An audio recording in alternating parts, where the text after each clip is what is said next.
Buenos días, iglesia. Espero te encuentres bien tú, los tuyos, en tu casita o donde quiera que estés viendo este video. Y antes de entrar al tema, te quiero comentar que este domingo y 2 más estaremos de manera virtual solamente, no estaremos presencialmente por las indicaciones que el gobierno nos está dando. Y pues bueno, tenemos que honrarlas y tenemos que respetarlas.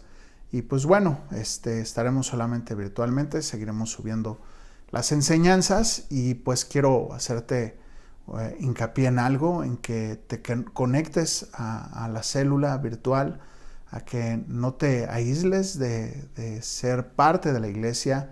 Necesitas ser parte de la iglesia, somos la iglesia, tú y yo somos la iglesia, el cuerpo de Cristo, y aislado si tú y yo mutilamos una parte de nuestro cuerpo, se va a morir, ¿no? De la misma manera, cualquier parte del cuerpo, si se aísla, se va a morir. Necesita estar unida a todo el cuerpo para que pueda sobrevivir y poder vivir. Y sabes qué? Que Dios nos ha dado 3 herramientas maravillosas por las cuales tú y yo podemos relacionarnos con Él y tener un sano crecimiento en nuestra vida en Cristo.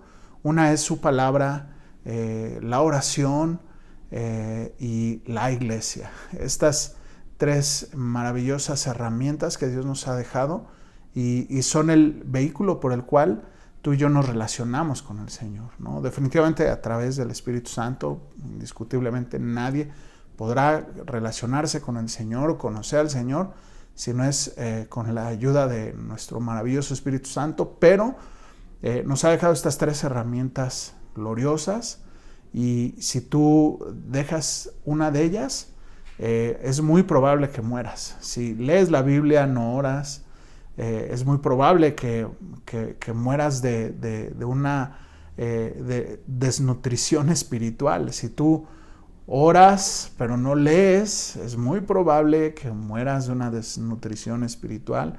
Si tú no te reúnes, como te decía, es como mutilar una parte del cuerpo, y pues esa parte del cuerpo va a morir, ¿no? Separada del cuerpo va a morir.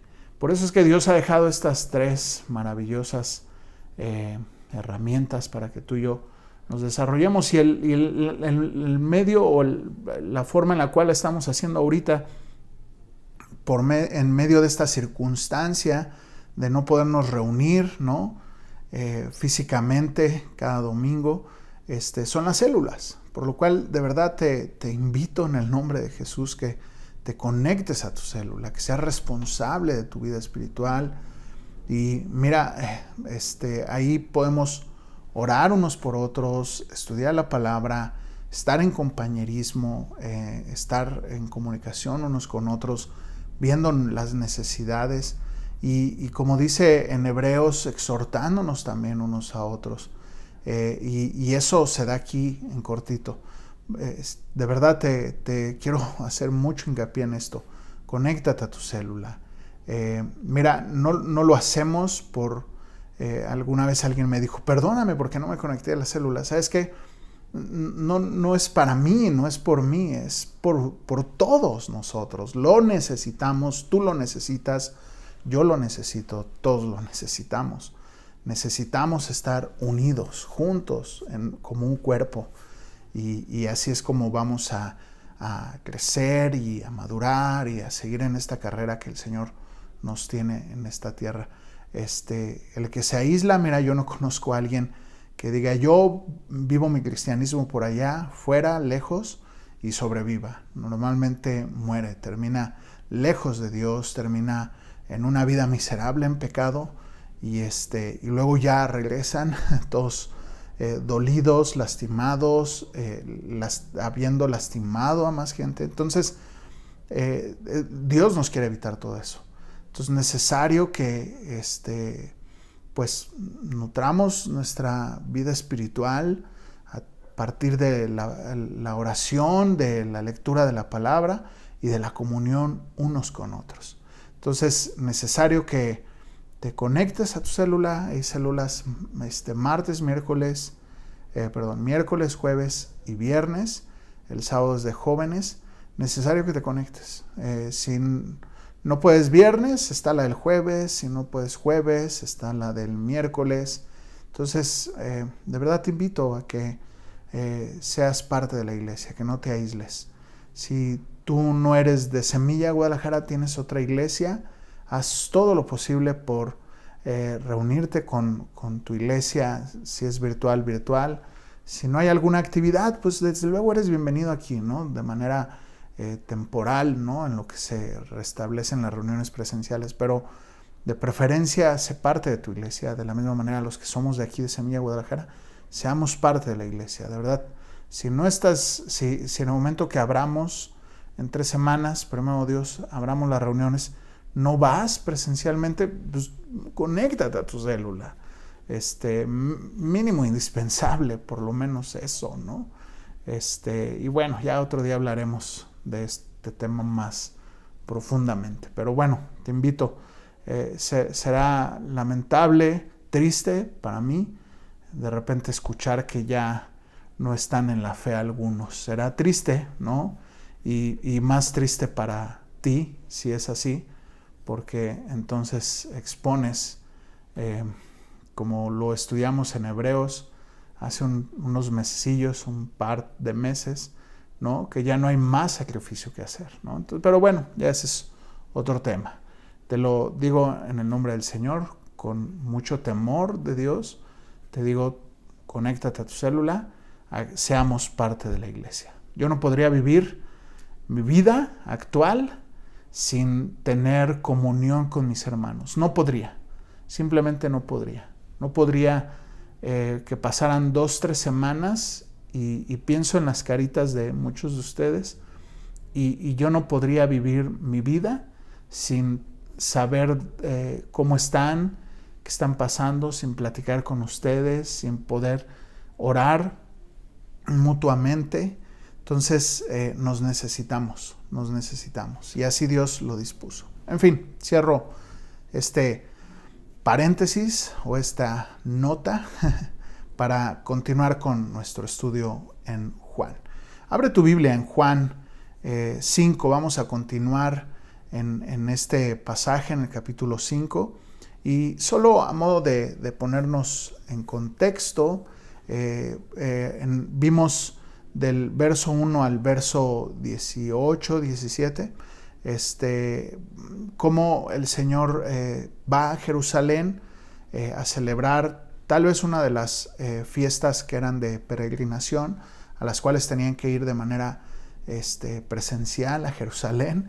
Y el Señor, al ir con sus discípulos, llega ahí a este lugar, al estanque, en donde había enfermos, paralíticos, ciegos, cojos, que esperaban el movimiento del agua porque se pensaba que venía un ángel que tocaba el estanque del agua y lo primero que entraba era sanado.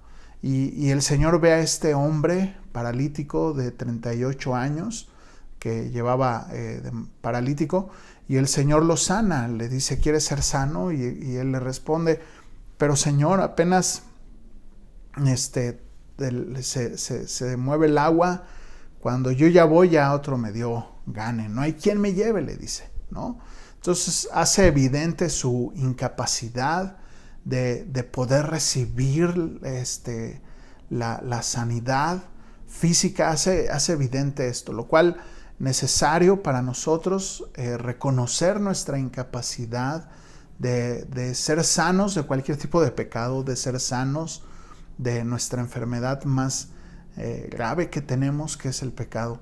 El único que nos puede hacer verdaderamente libres es el Señor. Solamente Él. Nosotros no podemos por nuestras propias fuerzas ser libres del pecado. Y ahí fue donde nos quedamos, ¿no? En esta historia maravillosa. Entonces vamos a leer del verso 14 en adelante y leemos al 17, oramos y ya nos vamos verso a verso. Dice, verso 14, después le halló Jesús en el templo y le dijo, mira, has sido sanado, no peques más para que no te venga alguna cosa peor. El hombre se fue y dio aviso a los judíos que Jesús era el que le había sanado. Y por esta causa los judíos perseguían a Jesús y le procuraban matarle, porque hacía estas cosas en el día de reposo. Y Jesús les respondió: mi Padre hasta ahora trabaja y yo trabajo. Vamos a orar. Señor, gracias Dios por tu palabra bendita, maravillosa. Te pido, Señor, que seas tú hablándonos en esta mañana, cada uno de nosotros, que seas tú siendo propicio a nosotros que somos pecadores, propicio a mí que soy un pecador.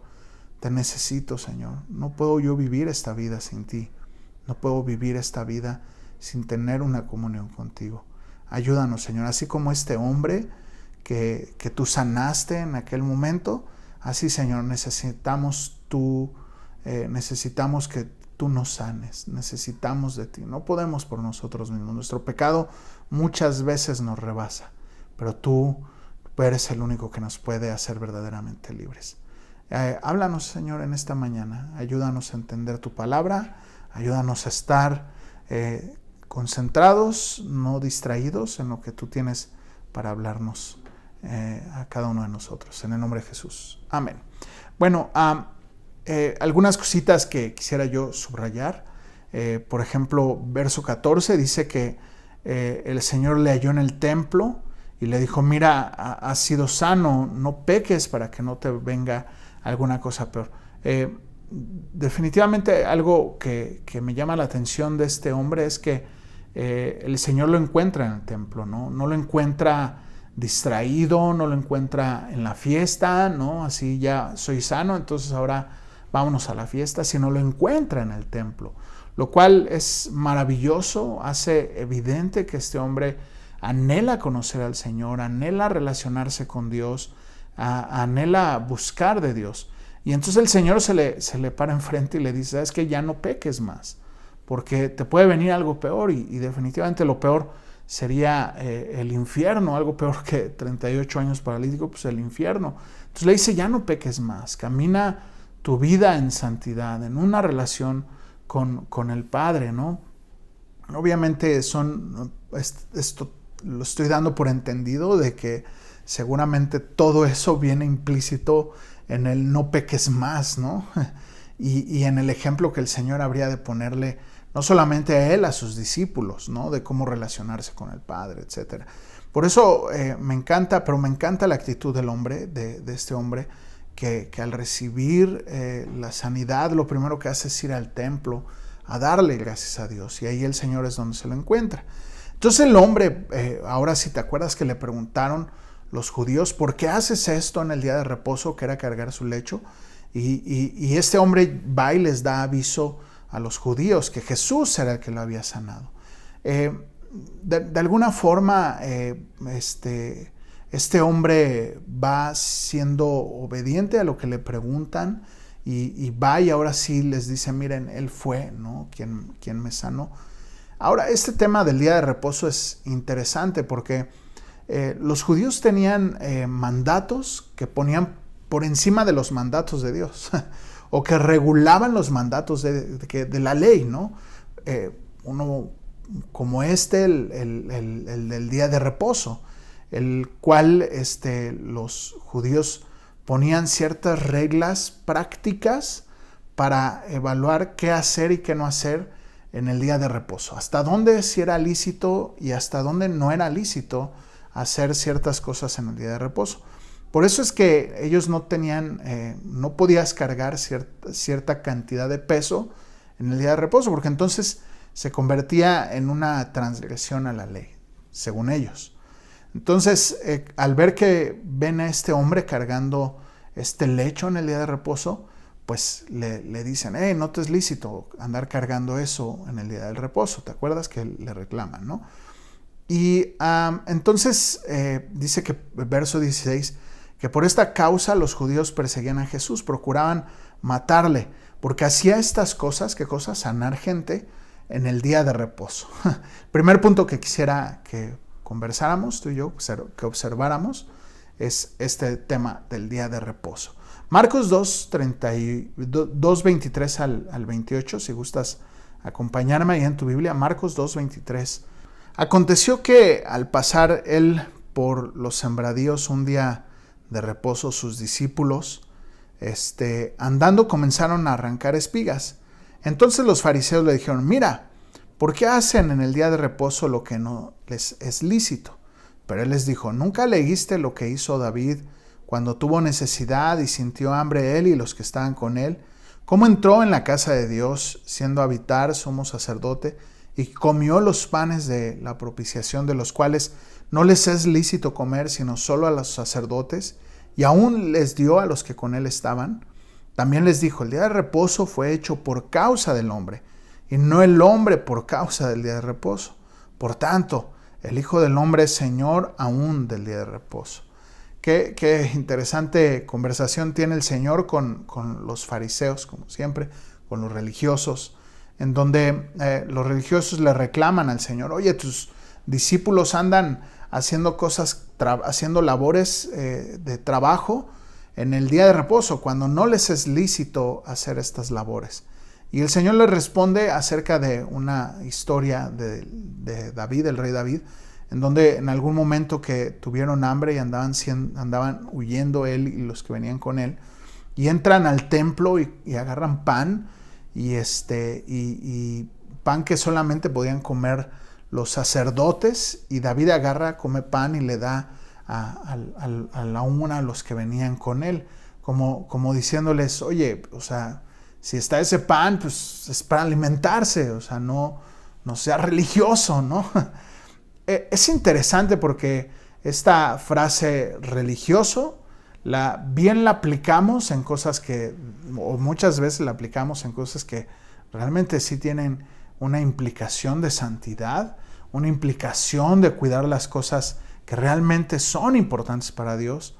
Y hasta podríamos hacernos mofa de alguien que dice, por ejemplo, he decidido dejar de ver ciertos programas porque podrían afectar en mi santidad.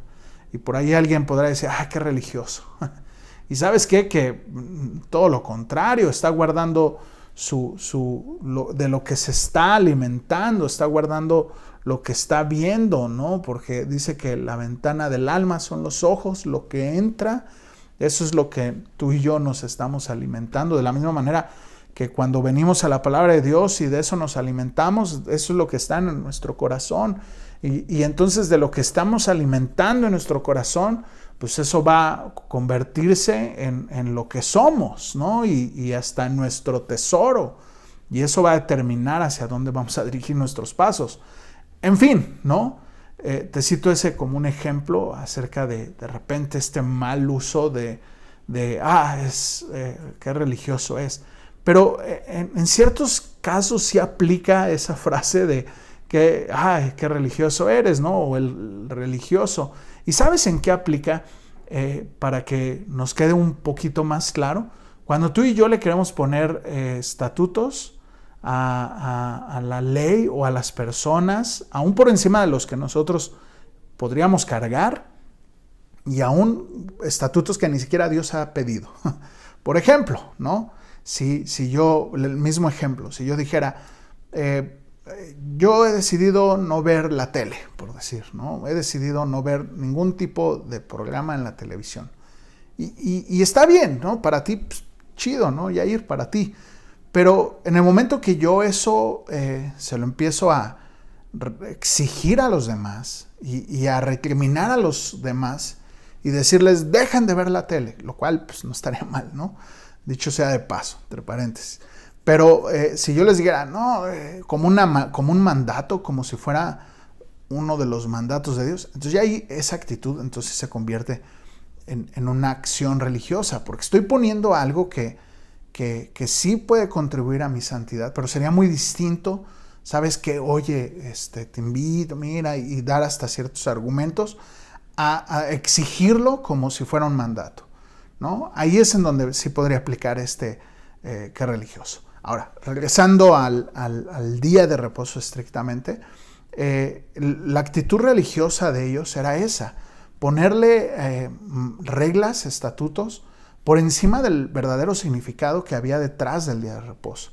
El significado que había detrás del día de reposo no era el no hacer nada, el estar de holgazán, ¿no? Por así decir, dormido todo el día, descansando, comiendo papitas y chicharrones frente a la televisión, ¿no?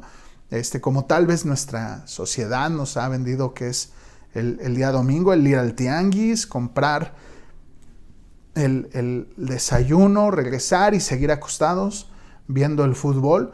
Y tal vez eso es lo que la sociedad aquí mexicana nos ha vendido como lo que es el día de reposo. El papá tal vez haciendo ciertas actividades de pintar, así cositas así en la casa, de ayuda, y ya la demás tarde, pues, descansando. Está muy lejos de eso la idea correcta del día de reposo. Está muy lejos de eso, pero muy, muy lejos. El día de reposo habla más de un reposo no físico, sino de un reposo de nuestra alma, de nuestro espíritu, a partir de una comunión con Dios. A partir de yo relacionarme con mis hermanos, a partir de yo ir y estar buscar del Señor junto con mis hermanos de una manera colectiva, juntos con mis hermanos en la iglesia. Eso es el plan del día de reposo. No era un plan de dormir, ir al tianguis, ¿no? Ir a hacer una carne asada. Va muy lejos de eso. Está muy lejos. Ver fútbol está muy lejos. Mira, en Mateo 11:28 dice: venid a mí todos los que estén trabajados y cargados, y yo les haré descansar. Definitivamente no está hablando de un descanso físico, está hablando de un descanso del alma, del espíritu, de nuestra necesidad de todas las cosas temporales, que las hagamos a un lado y que entonces nos enfoquemos en las cosas de Dios y que podamos, como dicen Hebreos, tener una comunión exhortándonos unos a otros, cuanto más que ves que el día se acerca. Ese es el plan del día de reposo. Si tú te das cuenta, el Señor les dijo: mi Padre hasta ahora y yo trabajo, ¿no? ¿Te das cuenta? No está hablando de un momento de reposo. Definitivamente Dios cuando hizo la creación y que dice que en el séptimo día reposó, obviamente no estaba hablando de que se cansó y bueno, descansó. No, estaba poniendo una base de lo que habría de ser esto. Hacer a un lado todas las actividades para entonces ese día dedicarlo, consagrarlo exclusivamente al Señor. Entiendo la idea de que todos los días son del Señor. Todos los días, todos nuestros días le pertenecen al Señor. Eso yo lo entiendo. Pero ese día es para que colectivamente la asamblea de Dios, los llamados del Señor, nos reunamos y nos podamos sentar frente a la mesa, delante de la palabra, delante del Señor. Pero juntos adorarle, exaltarle, sus atributos, escudriñar las Escrituras, pasar un tiempo de comunión unos con otros en oración. Ese es el día de reposo. Ese era el plan del Señor del día de reposo, no un reposo físico, sino un reposo en Él, reposar en Él, descansar en Él. Por eso el Señor les dice: el día de reposo fue hecho a causa del hombre y no el hombre a causa del día de reposo. El día de reposo fue para el hombre, para que encuentre reposo en Él, ¿no?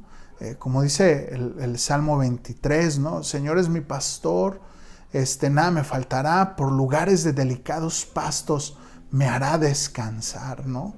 Y de eso habla, ¿no? De reposar en estos lugares de los delicados pastos que son su palabra, ¿no? A eso se refiere. Fíjate, Hechos 3:19 dice: así que arrepentíos y convertíos para que sean borrados vuestros pecados, para que vengan de la presencia del Señor tiempos de refrigerio. ¿De refrigerio para qué? ¿No? Para el alma, de refrigerio hacia el alma. Entonces, ese es el día de reposo. Y estos hombres ponían mandatos y estatutos por encima de la verdadera ley. Y luego la otra cosa que dice, que procuraban matarle porque hacía cosas en el día de reposo. Y verso 18 dice: Por esto los judíos aún procuraban más matarle, porque no solamente quebrantaba el día de reposo, sino que también decía que Dios era su propio Padre, haciéndose igual a Dios. Aquí vemos una primera afirmación maravillosa de nuestro Señor, y ahorita la vamos a desarrollar un poquito más, pero quiero hacer un paréntesis. Es acerca de que el Señor se hacía pues igual a Dios, ¿no? Y de hecho al Señor lo matan por esta causa. En el momento que Él va a la cruz es por esto, porque Él se hacía igual a Dios, y digo, ya lo veremos más adelante cuando lo aprenden y todo este rollo, cómo le recriminaban el que Él se hacía semejante a Dios. Este dicho de decir que era semejante a su Padre, ¿no? Para ellos era muy claro en ese momento, en ese contexto, el decir que mi Padre y yo uno somos, mi Padre y yo hacemos las cosas igual. Estos dichos para ellos representaba el que Jesús estaba siendo semejante a Dios, igual a Dios. Obviamente, pues, ¿qué te digo, no? Jesús es Dios. Pero ellos no lo podían concebir así, no lo podían entender, y pues obviamente eso se convertía para ellos en una blasfemia. Blasfemia de muerte, ¿no? Que te digo, el Señor por eso lo matan. Porque Él les dice la verdad, yo soy Dios, ¿no? Y entonces ellos se rasgan las vestiduras por no creerle a Él en ello. Pero ese es el segundo tema que me llama aquí muchísimo la atención, cómo el Señor hace evidente esta realidad. Yo soy Dios. Yo soy Dios, ¿no? Lo volvemos a leer. Dice, por esto los judíos aún procuraban más matarle, porque no solo quebrantaba el día de reposo, sino que también decía que Dios era su propio Padre, haciéndose igual a Dios. Respondió entonces Jesús y les dijo, de cierto te digo, siempre que veas de cierto, les digo, o sea, de cierto, lo que a continuación va a decir el Señor, que es el que lo dice, va a cobrar de suma importancia. Es necesario que pongas mucha atención en lo que el Señor a continuación va a declarar o va a decir. Dice, no puede el Hijo hacer nada por sí mismo, sino lo que ve hacer por el Padre. Porque todo lo que el Padre hace, también hace el Hijo igualmente. Está diciendo, estamos en una armonía completa y total, el Padre y yo. Y definitivamente porque, diciéndoles casi entre líneas, porque Él y yo somos uno. Porque el Padre ama al Hijo y muestra todas las cosas que Él hace, y mayores obras que éstas le mostrará, de modo que vosotros os maravilléis, porque como el Padre levanta a los muertos y les da vida, así también el Hijo a los que quiere da vida. Qué interesante lo que está diciendo el Señor. Antes de entrar al tema de la vida que el Señor produce en el humano, en el hombre, en los hombres, antes de entrar a ese tema, vamos a subrayar el tema de el Hijo, nuestro Señor Jesucristo, y Dios uno. Y Dios son uno.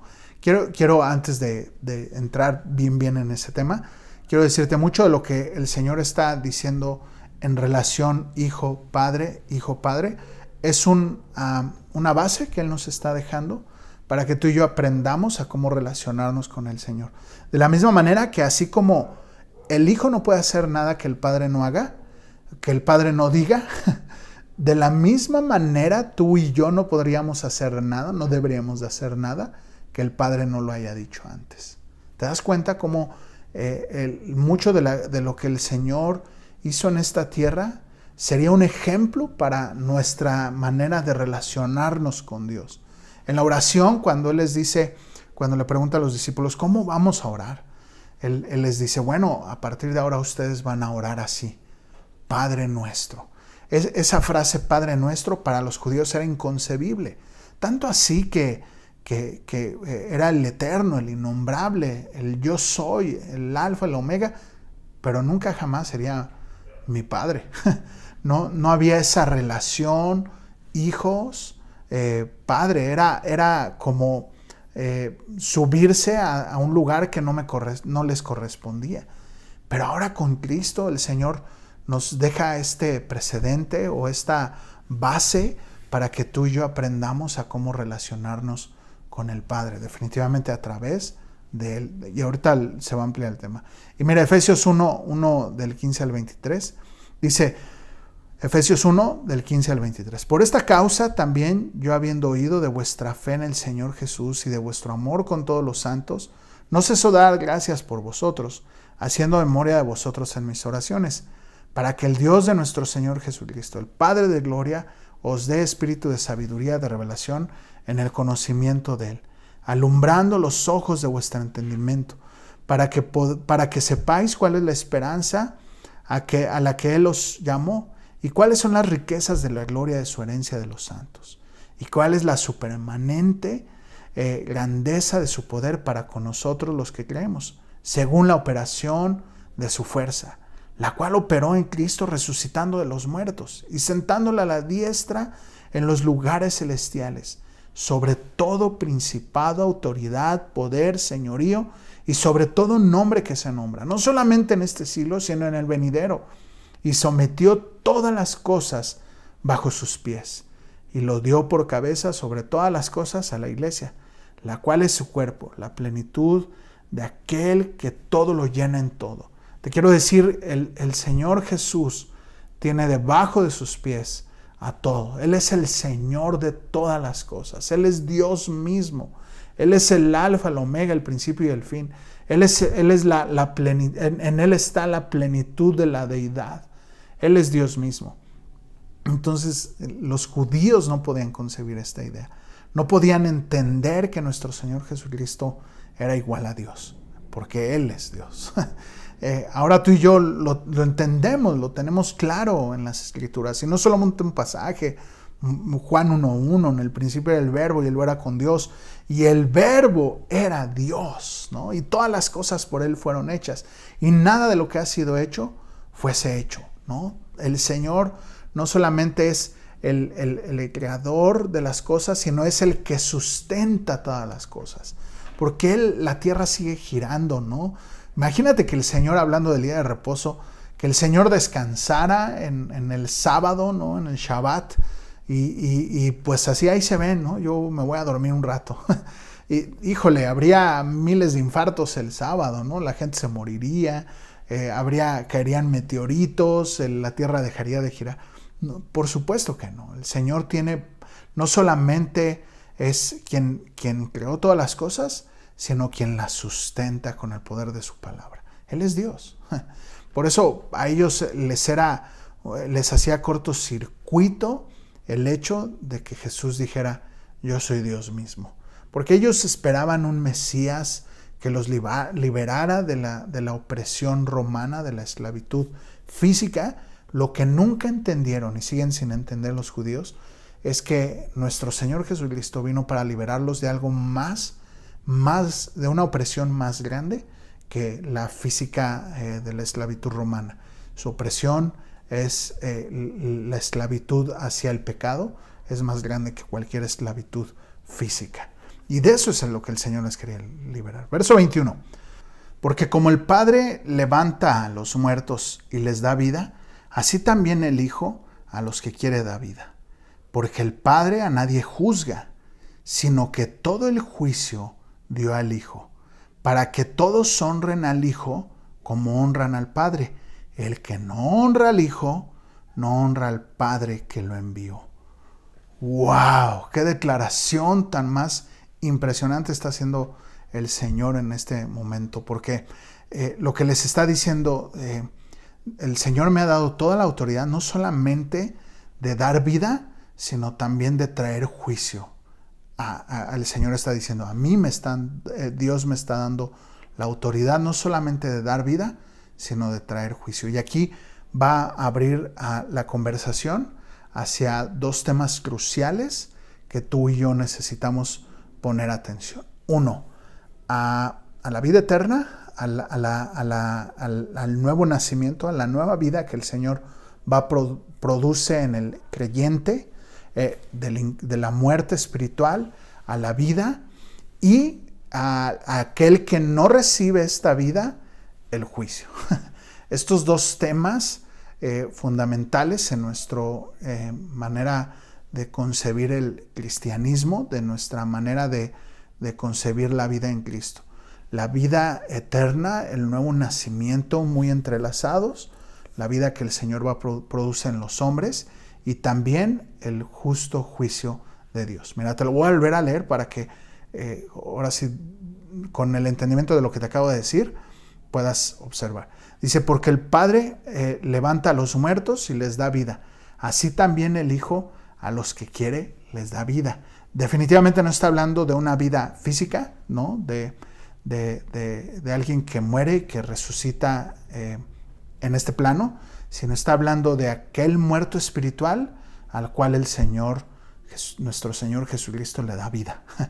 Y dice, porque el Padre a nadie juzga. El Padre no es el que va a dar el juicio, sino todo el juicio se le dio al Hijo, para que todos honren al Hijo como honran al Padre. El que no honra al Hijo, no honra al Padre que le envió. Fíjate qué interesante lo que está diciendo. Si tú y yo no honramos al Hijo, no podremos honrar al Padre. Nuestro Señor Jesús va a juzgar a toda criatura. Romanos 14, 10 al 12. Pero tú, que juzgas a tu hermano, o tú también, ¿por qué menosprecias a tu hermano? Porque todos compadeceremos ante el tribunal de Cristo. Porque está escrito, vivo yo, dice el Señor, que ante mí se doblará toda rodilla, y toda lengua confesará a Dios.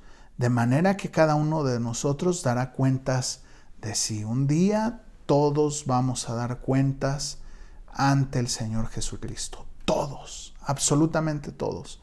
Y ese día será unos para vida eterna y otros para perdición eterna, ¿no? A esto sí debemos de temblar. Ante estas dos realidades debemos de temblar. La segunda, el que no honra al Hijo, no honra al Padre. El que no tiene al Hijo, no tiene al Padre. Honrar significa dar valor. ¿Valor sobre qué? ¿No? Porque tú cuando le das valor a algo lo clasificas en grados de importancia, ¿no? Por ejemplo, esta mesa yo le doy un valor por encima de aquella otra mesita, ¿no? Porque me sirve más esta que aquella. Cuando tú y yo le damos honor al Señor, honra, tú le estás dando un valor. Ahora ese valor, en comparación a los demás, ¿qué valor tiene? ¿Y cuál es el valor que debería de tener? Pues debería de ser el valor por encima de todas las cosas, por encima de mi propia vida. Entonces, si tú no le das ese valor al Hijo, no puedes darle el mismo valor al Padre. Yo no puedo decir, para mí el Señor, decirlo sí lo puedo decir, pero que eso sea para Dios algo que Él acepte, ya hay un abismo de distancia. Yo puedo decir, no, yo tengo una relación, una comunión con Dios, ¿no? Como estas personas espirituales que de repente se conectan con el mundo espiritual, con el ente que está allá arriba. Si no es por medio de Cristo, no sirve eso. O sea, para Dios no hay ninguna relación. Pablo le dijo a Timoteo, hay un solo Dios y un solo mediador entre Dios y los hombres, Jesucristo, hombre. Ya lo hemos dicho, necesario recordarlo. Jesús, nuestro Señor, dijo, yo soy el camino, la verdad y la vida. Nadie viene al Padre si no es por mí, dice el Señor. Entonces, tú puedes decir, ¿no? Diosito, ayúdame, ¿no? Diosito, ten piedad de mí, ¿no? Pero si no es por medio de Cristo, mira, tu oración no va a pasar del techo. Por más sincera que sea, por más, si Dios actúa en consecuencia, va a ser por misericordia, pero realmente no porque atienda a ello, ¿no? Entonces, definitivamente que cobra mucha importancia el hecho de que pongamos en medio de nuestra relación con Dios a nuestro Señor Jesucristo, por medio de nuestro Señor. Entonces, necesario que tú le des valor al Señor Jesús para que entonces puedas entrar ¿no? Delante del Padre. ¿Por qué? Porque, como dice en Juan 10:30, el Padre y yo uno son, dice el Señor Jesús. El Padre y yo uno somos. Primera de Juan 2:23 al 25 dice: todo aquel que niega al Hijo tampoco tiene al Padre. El que confiesa al Hijo también al Padre confiesa. Lo que habéis oído desde el principio permanezca en vosotros. Si lo habéis oído desde el principio, permanece en vosotros. También vosotros permaneceréis en el Hijo y en el Padre. Y esta es la promesa que nos hizo, la vida eterna. Si uno niega al Hijo, estás negando al Padre. Y si niegas al Hijo, no puedes tener comunión con el Padre. Está muy clara la ecuación. Entonces, por eso, el que no honra al Hijo, no puede honrar al Padre. Por más que se quiera brincar ese caminito, jamás va a poder brincar. El único puente para llegar al Padre es nuestro Señor Jesús. Verso 24. De cierto os digo, otra vez, de cierto os digo. O sea, pon mucha atención. El que oye mi palabra y cree al que me envió, tiene la vida eterna y no vendrá condenación, mas ha pasado de muerte a vida. Aquí el Señor está poniendo una base sumamente importante acerca de estos dos temas que te comentaba, de esta vida que Él puede producir en los muertos espirituales, no en los muertos físicos, sino en los muertos espirituales. Por eso de cierto os digo, el que oye mi palabra y cree aquel que me envió, o sea, cree en toda esta obra redentora, en todo que Él es el único camino, que Él es la verdad y la vida. Romanos 10:9, que si confiesas que Jesús es el Señor y crees de todo tu corazón que Dios lo levantó de los muertos, serás salvo. Y creer que Jesús es el Señor es hacerlo tu autoridad, y que Dios lo levantó de los muertos, igual se refiere a toda esta obra redentora en la cual Él se convertiría en el único puente para el Padre.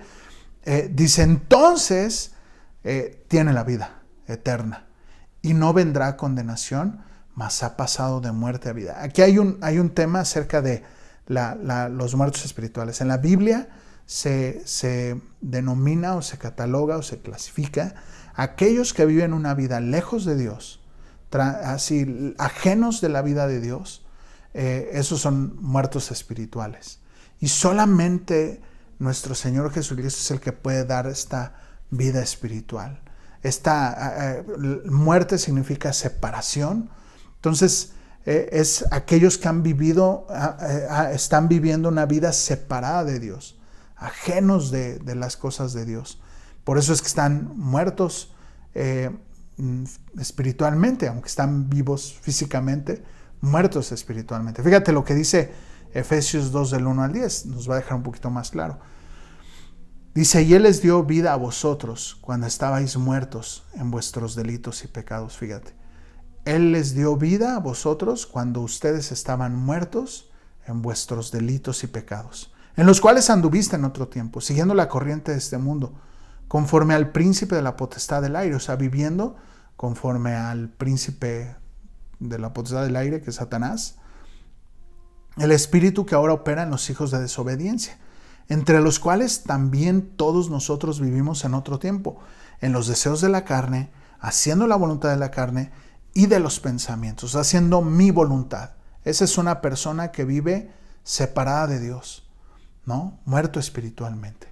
Y éramos en otro tiempo, y éramos por naturaleza hijos de ira, lo mismo que los demás. Pero Dios, que es rico en misericordia, por su gran amor con que nos amó, que aun estando nosotros muertos en nuestros pecados, separados, viviendo en nuestros pecados, separados de Él, viviendo en nuestros pecados, ajenos de una vida de las cosas de Dios, dice, ya me perdí, verso 5, nos dio vida juntamente con Cristo, por gracia sois salvos, y juntamente con Él nos resucitó, y asimismo nos hizo sentar en los lugares celestiales con Cristo Jesús, para mostrar en los siglos venideros las abundantes riquezas de su gracia, en su bondad, para con nosotros en Cristo Jesús. Por gracia sois salvos por medio de la fe. Y esto no de vosotros, pues es un regalo de Dios, no por obras, para que nadie se gloríe, porque somos hechura suya, creados en Cristo Jesús para buenas obras, las cuales Dios preparó de antemano para que anduviésemos en ellas. O sea, ya esta es una nueva, la nueva vida, viviendo para las buenas obras, las cuales Dios preparó de antemano, ¿no? Para que nosotros anduviésemos en ellas. Verso 11, por tanto, acordaos que en otro tiempo vosotros los gentiles, en cuanto a la carne, erais llamados sin incircuncisión por la llamada circuncisión hecha con mano en la carne. En aquel tiempo estabas sin Cristo, alejados de la ciudadanía de Israel y ajenos de los pactos de la promesa, sin esperanza y sin Dios en el mundo. Definitivamente un muerto espiritual vive lejos de Dios, lejos de la ciudadanía, ajenos de las promesas, sin esperanza y sin Dios en este mundo. Ese es un muerto espiritual. Y el Señor les dice, de cierto les digo, verso 24 de Juan 5, el que oye mi palabra y cree en aquel que me oye, cree toda esta obra redentora, cree que yo soy el Señor, dice el Señor, valga la redundancia, me hace como su Señor, tiene la vida eterna y no vendrá condenación, mas ha pasado de muerte a vida. Por eso el Señor dice, de cierto te digo, pon atención, oye mi palabra. ¿Y de qué está hablando? Del Evangelio.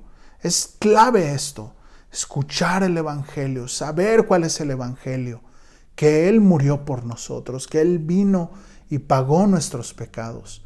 Y si lo crees, entonces vendrás a la vida y no, y como dice aquí, y no vendrá condenación, pues ha pasado de muerte a vida. Y otra vez, verso 25, de cierto os digo, viene la hora, y ahora es, cuando los muertos oirán la voz del Hijo de Dios, y los que oyeren vivirán, porque como el Padre tiene vida en sí mismo, así también ha dado al Hijo el tener vida en sí mismo. Lo que está diciendo, les quiero decir, judíos, y a todos los que oyen, que a partir de ahora, viene la hora y ahora es, que los muertos espiritual, oirán la voz del Hijo del Hombre y vivirán. Mira, híjole, esto está, mi mente no me da para poder explicar, las palabras no me dan.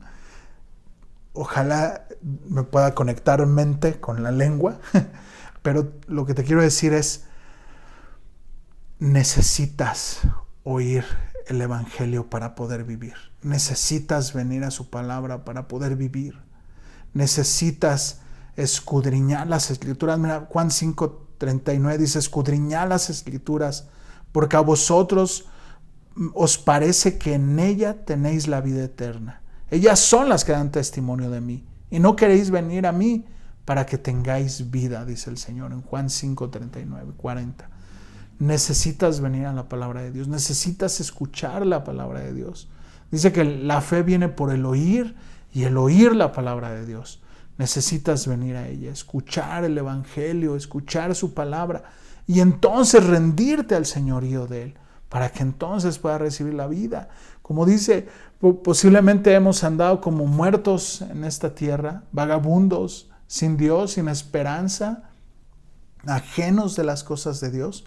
Pues es momento que te rindas a Él. Es momento que escuches su palabra y que no cierres el oído, que escuches su palabra y que entonces te rindas completamente a Él. Que dejes de vivir en una vida ajena a Él, separado de Él, y que vengas a reconciliarte con Él, que vengas a tener una comunión con Él y que puedas caminar con Él de la mano y que puedas recibir esta vida que solamente Él nos da. Verso 27. Es que híjole. Y también le dio autoridad de hacer juicio, y aquí está hablando del otro tema que te mencionaba hace rato, del juicio, por cuanto es el Hijo del Hombre.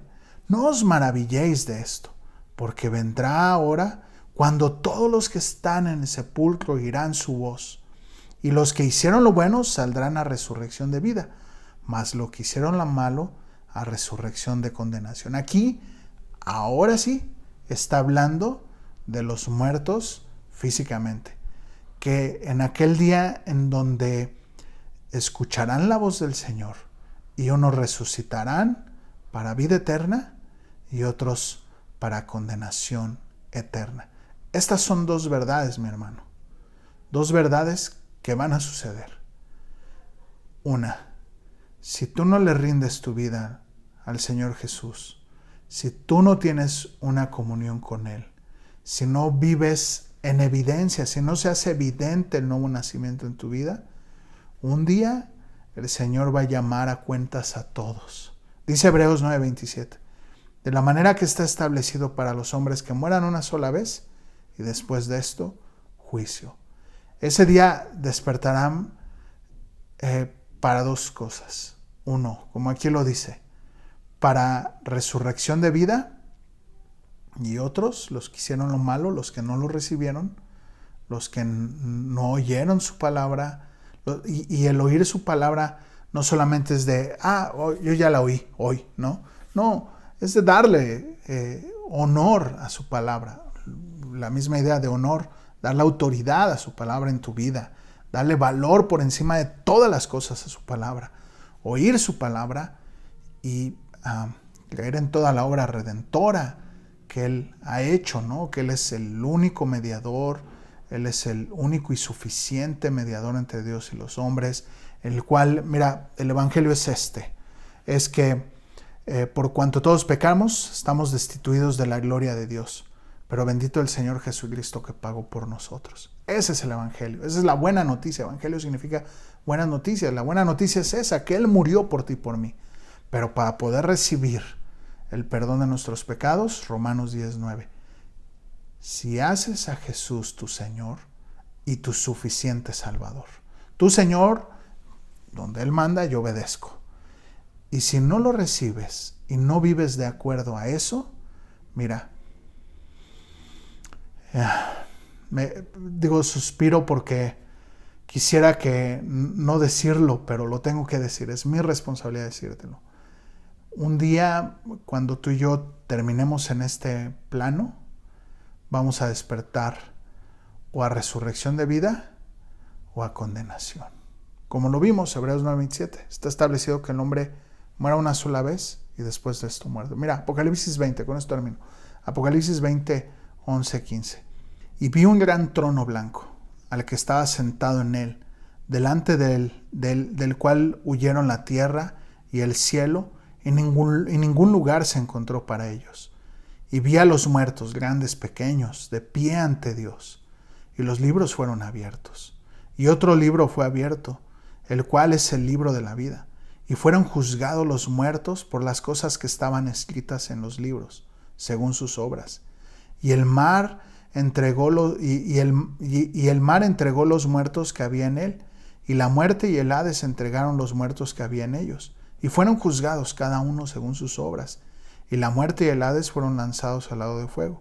Esta es la muerte segunda. El que no se halló inscrito en el libro de la vida fue lanzado al lago de fuego. Mi hermano, esto es más real de lo que tú y yo podemos vivir aquí. Un día estos libros van a ser abiertos y las personas van a ser juzgadas por haberle rendido su vida a Cristo o no haberle rendido su vida a Cristo. Aquí definitivamente está hablando del juicio de aquellos que por sus obras serán juzgados. Y no hay ninguna obra que produzca un mérito suficiente para poder llegar a la vida eterna. Y dice que el que no se halló inscrito en el libro de la vida, este libro de manera pues metafórica pero muy real, los que están escritos ahí están escritos con la sangre de Jesucristo. Y sabes qué, que solamente a través de la obra de nuestro Señor Jesucristo que tú y yo podremos entrar a la vida eterna. Así es que no pierdas el tiempo. Dejemos de perder el tiempo en banalidades. Dejemos de perder el tiempo en cosas que no producen nada, que solamente producen cosas temporales. Y sabes qué, invierte tu tiempo en las cosas que realmente van a preceder a la vida eterna. como tu comunión con Dios, como tu relación con el Señor. Y deja de perder el tiempo. Mi hermano, deja de perder el tiempo. Los días el día del Señor está, cada día está más cerca. No te puedo decir, ya va a ser en unos días, va a ser en un año, 2 años, no lo sé. Pero lo que sí te puedo decir es que cada día que pasa, tú y yo estamos más cerca del Señor. Ya sea que sea porque Él viene por toda su iglesia o que sea el último día de nuestras vidas. No tenemos garantía de que mañana vamos a despertar. No hay ninguna garantía. Tal vez este es el último video que yo hago, ¿no? Entonces, tal vez el último video que oyes o que ves. Entonces, no pierdas el tiempo, mi hermano. No pierdas tu tiempo. De verdad, ya ríndele. No cierres tus oídos a la voz del Señor. No cierres tus oídos. Ríndete al Señor. Arrepiéntete de todos tus pecados. Pon al Señor como tu prioridad, dale honra al Señor, que sea lo más importante por encima de todo. Y entonces vendrán tiempos de refrigerio para tu alma. Arrepiéntete, como dijo Pedro, lo leímos al principio, déjame, te lo vuelvo a leer. Hechos 3:19, así que arrepentíos y convertíos, para que sean borrados vuestros pecados, para que vengan de la presencia del Señor tiempos de refrigerio.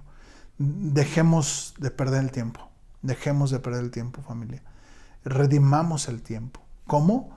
Pues en las cosas que van a trascender a la vida eterna. En las cosas que no perecerán. De repente estamos bien enfocados en las cosas que van a perecer. No pierdas el tiempo, mi hermano.